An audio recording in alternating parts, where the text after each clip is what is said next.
surprisingly coordinated. চীনের রাষ্ট্রায়ত্ত আগ্নেয়াস্ত্র প্রস্তুতকারী প্রতিষ্ঠান নরিনকো ও প্রযুক্তি কোম্পানি ডিপসিকের পৃষ্ঠপোষকতায় নতুন এআই ভিত্তিক সরঞ্জাম পরীক্ষায় আনছে এবং চীনা গণবাহিনী পিএলএ এসব প্রযুক্তি কেনার চেষ্টায় আছে।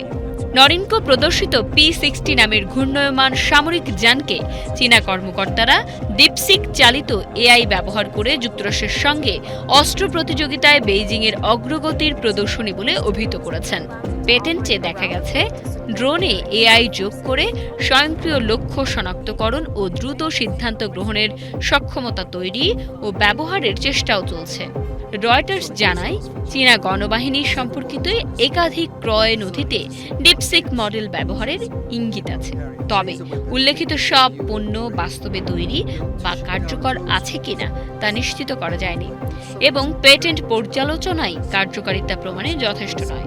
নথিতে দেখা যায় চীন রোবোটিক কুকুর ও এআই চালিত ড্রোনের মতো প্রযুক্তি সামরিক কাজে ব্যবহার বাড়ানোর কথাও ভাবছে, যার মাধ্যমে তারা নজরদারি, হুমকি শনাক্তকরণ, এমনকি নিশানা নির্ধারণে স্বয়ংক্রিয়তা আনার চেষ্টা করছে। অন্যদিকে যুক্তরাষ্ট্রের সরকারি বিবৃতিতে ডিপসিককে চীনের সামরিক ও গোয়েন্দা কার্যক্রমের সহযোগী হিসেবে আখ্যায়িত করা হয়েছে।